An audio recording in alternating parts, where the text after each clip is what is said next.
Are you talking shift? We are. It's time for the We're Talking Shift podcast. Now. Here to talk shift, Loree Bischoff. We're Talking Shift. Hey, everybody. Welcome back to the podcast where we're all about talking shift, because when we feel stuck or when it's time to level up, we have to shift. And that process always begins in our minds with a shift in our thinking. A shift in our outer world starts with a shift in our inner world. And that, I believe, is the antidote to feeling stuck.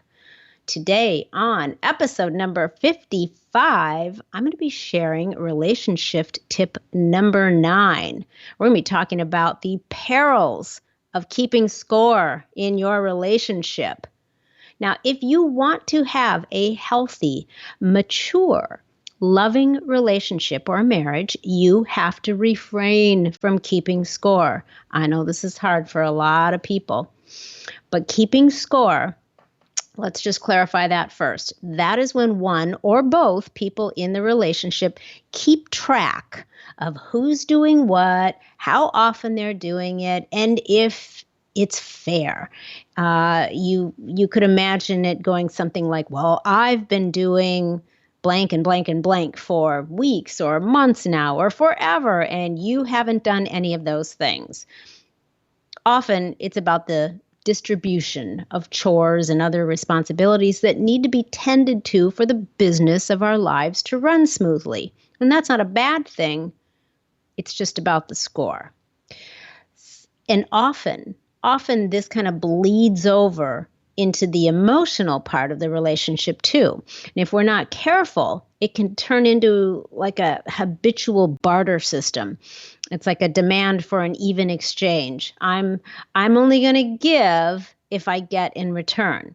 And this can play out in the giving or withholding of affection, of love, intimacy, just caring for and doing nice things for our partner, emotional support, etc. You get where I'm going.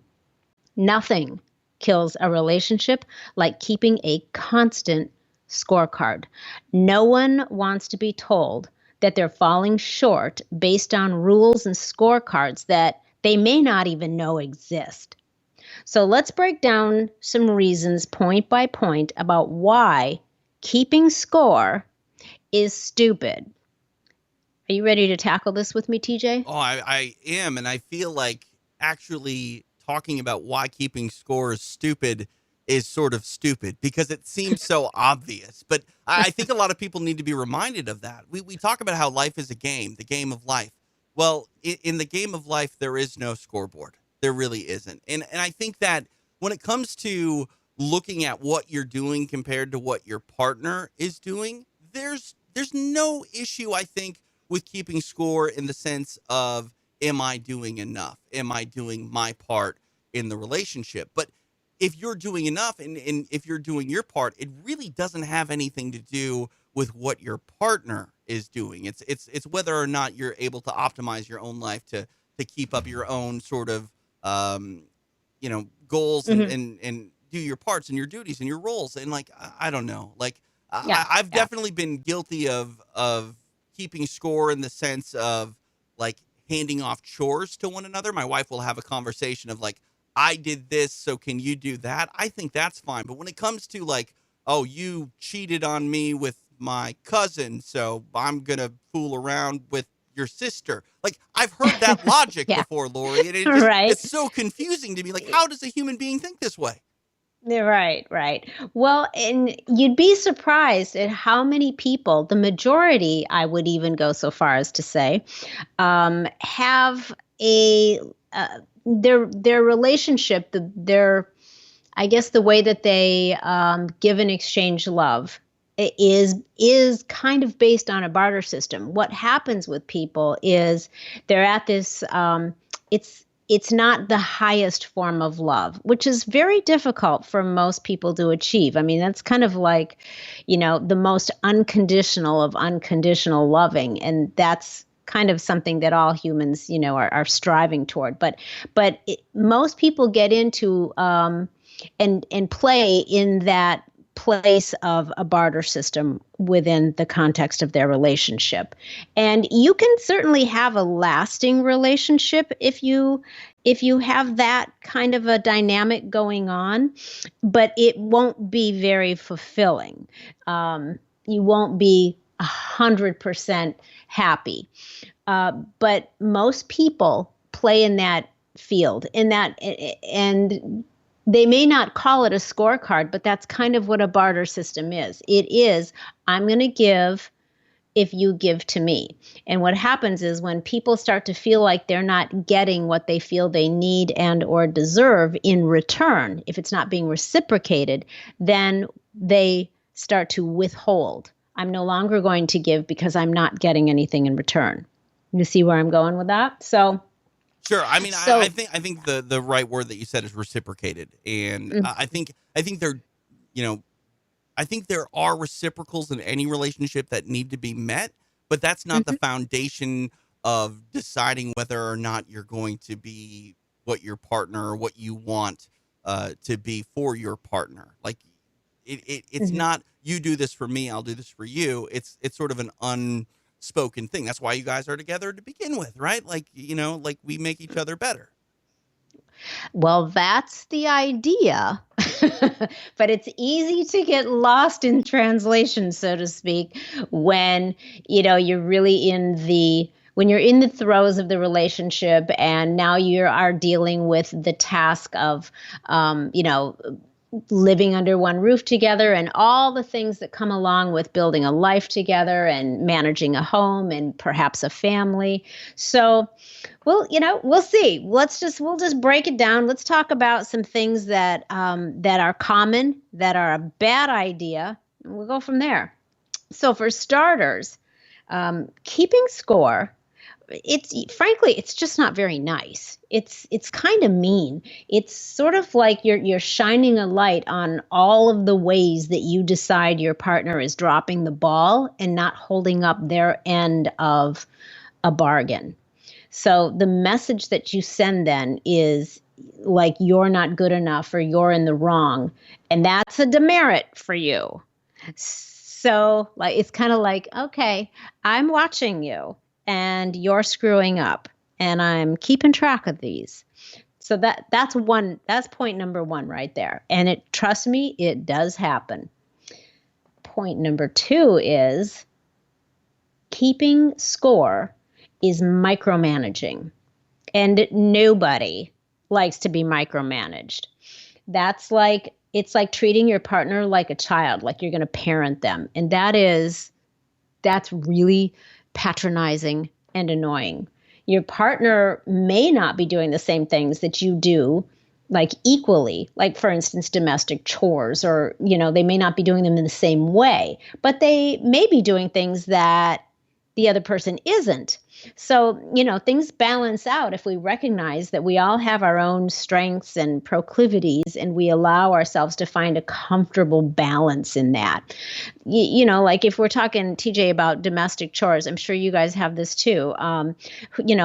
Usually in a lot of relationships, somebody is doing more of one thing that is either just because it's more convenient or because they like it better, or, for whatever reason, like somebody might do the majority of the cooking, or one person might do most of the managing of the finances and the bill paying. Somebody might be the one that's doing most of the laundry or in charge of taking out the trash. Just those kinds of things are things that if you've got these agreed upon tasks and then somebody starts dropping the ball, the other person might be starting to watch and focus on that and want to be micromanaging, like, hey, you need to take the trash out, or you left the laundry, in the washing machine for 2 days and now it's all mildewy, or, whatever.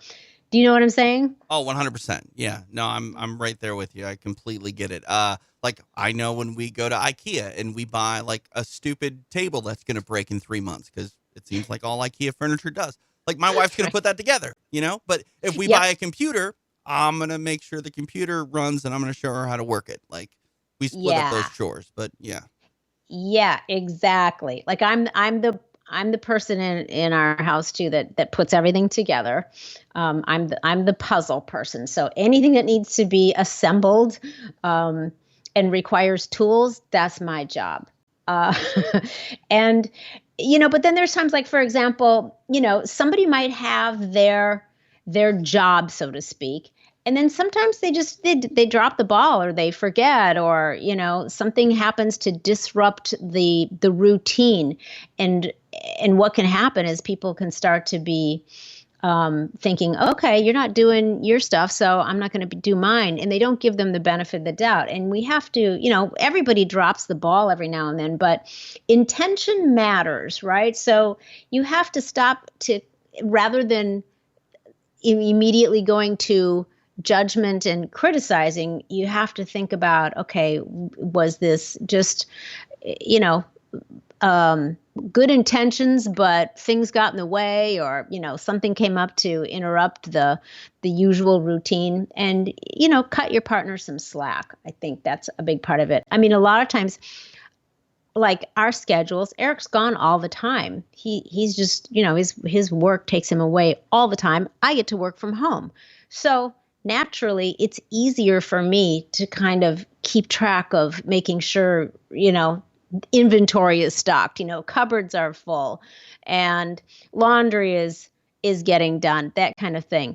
But he will, with good intentions, throw in some laundry willy-nilly here or there, just at random, and then he'll put it in and then he'll forget about it and then he'll leave it. So I'll find it in there, like 2 days later, and I'll be like, oh, there's laundry that's been sitting in the washing machine for 2 days. And you know how that is, especially if it's a warm and humid season. It's not always pretty. It gets a little mildewy. No. So then I'm like, and then if you react, then he's going to be like, well, I'm never going to try to help out again. Yeah, exactly. Exactly. So, I know that the intentions were good. Right. So I'm just like, all right, run it through again with more soap. I may or may not have been the guy who put the clothes in the washing machine and left it there for 2 days before. I'm just saying. Yeah. I wouldn't jump to conclusions, but it happens to the best of us. And the heart is in the right spot. Exactly. The intention was there.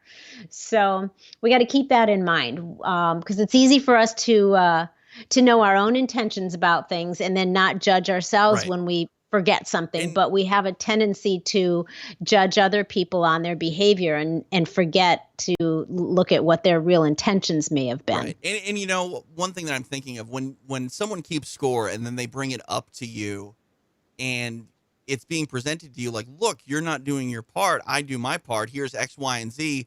You're slacking.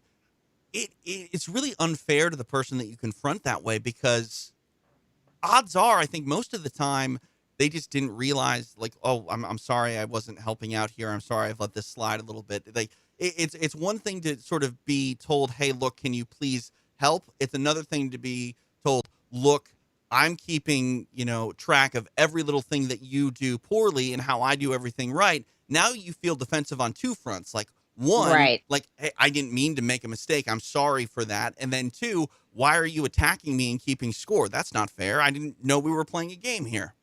Exactly. Number 3, keeping score it's kind of me-centric. It's a little self-centered, and you are unwittingly setting up kind of like a hierarchy. Like you're sort of saying my way is superior. And on without my a doubt.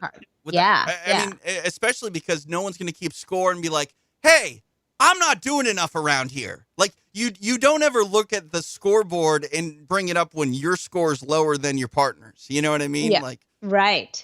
And, exactly. I think in a roundabout way, that would be the more positive way to approach something like that. If you are going to keep track, like, hey, look, you've been doing a really good job. I haven't been doing my part. Let me try to make it up to you by doing this. Exactly. Acknowledge if you feel like, oh, I've just become aware that I'm kind of falling short. Acknowledge it. And have the courage and I guess the humbleness to bring it up and say, I realize that I kind of been slacking here a little bit, and I want you to know I recognize it, and I'm going to, do better.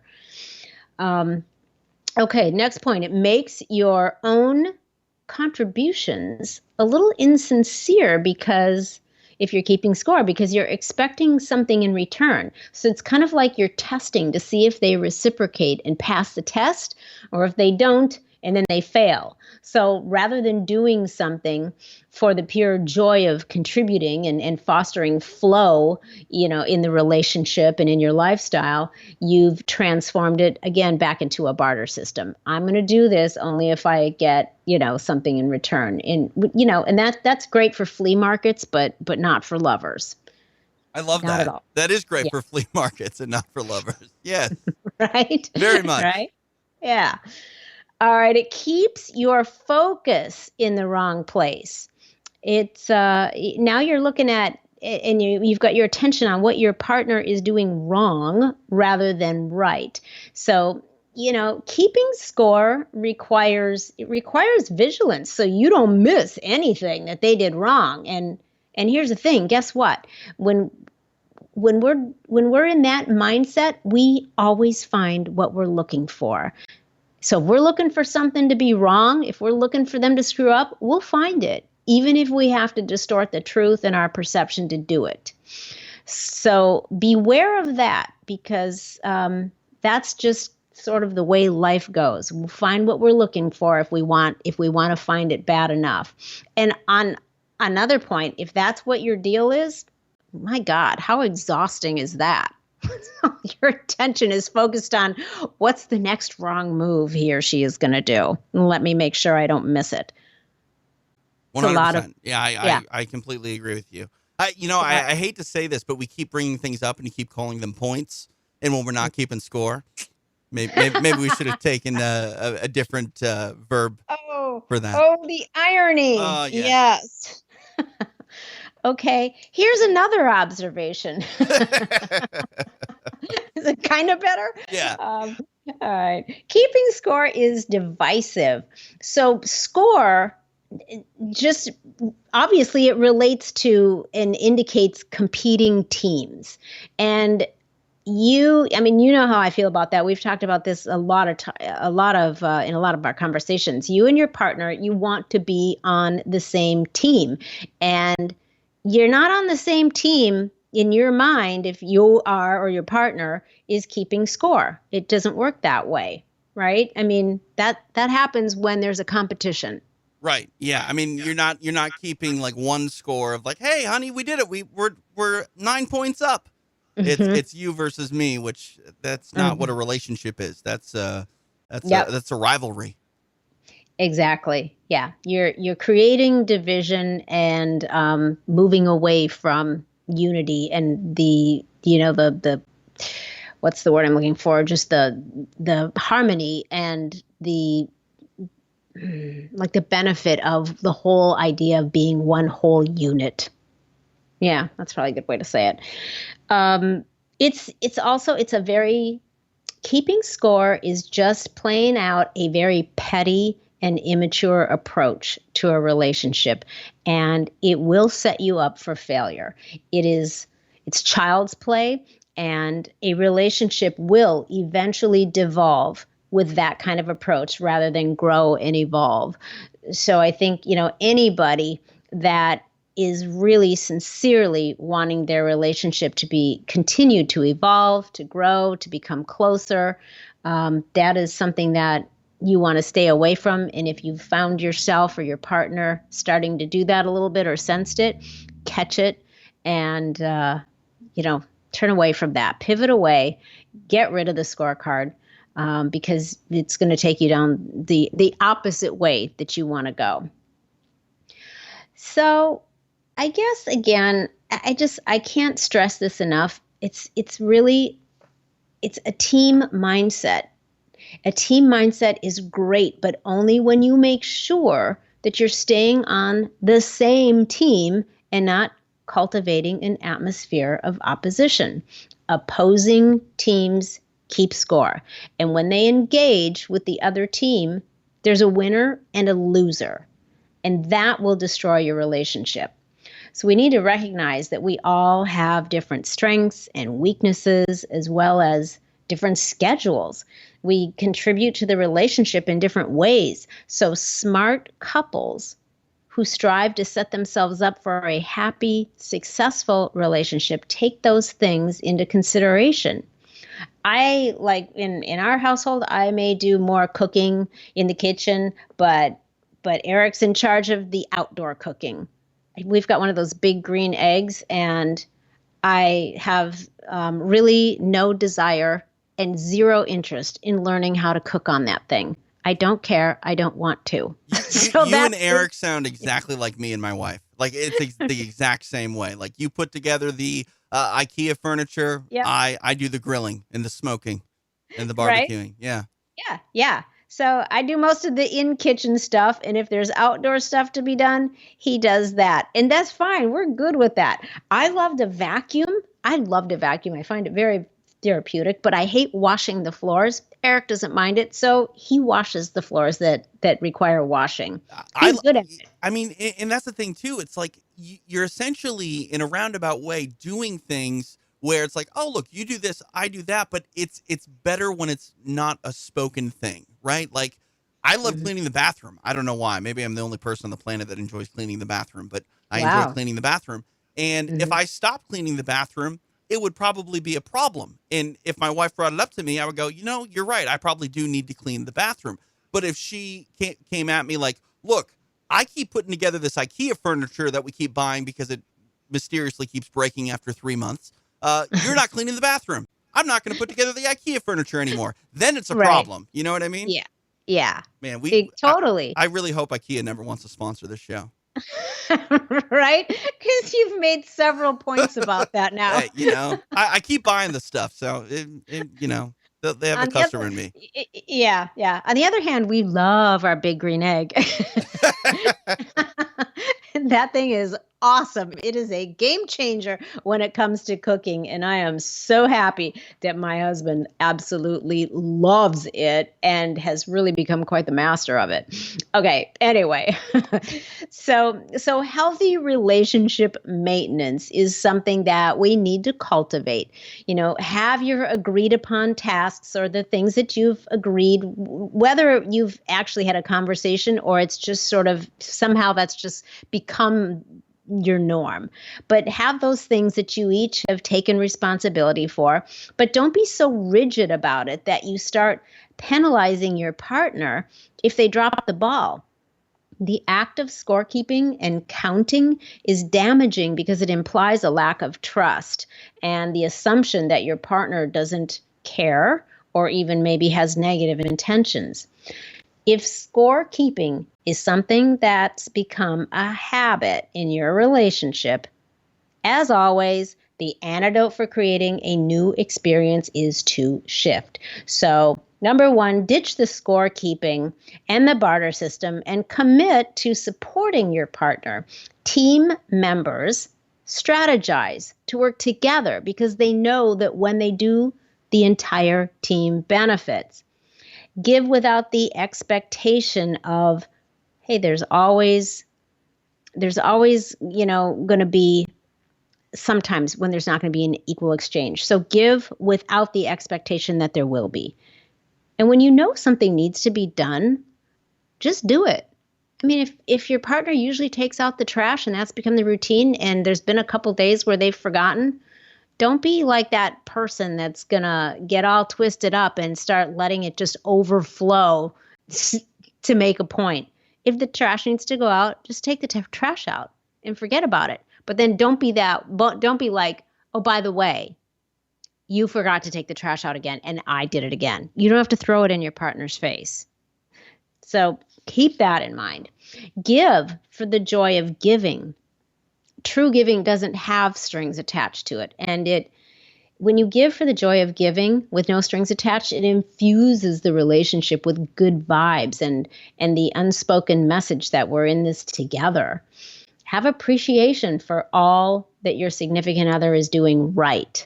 When we focus on appreciation for our spouse or a partner, and we let go of expecting them to always reciprocate in what we deem to be the right way, then we create harmony and trust. And we can have faith that our partner will reciprocate in their way. Now, the one exception to the rule and the conditions that make keeping score not stupid is when one partner is doing pretty much everything all the time. It's become a long pattern, and the other person is basically enjoying a free ride, contributing nothing but his or her burdensome self.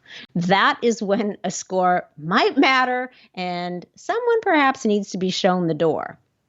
So that's what I got to say about that, you guys. Thank you for listening, everyone. Remember to throw that scorecard out and wipe the slate clean so your relationship can grow to the next level.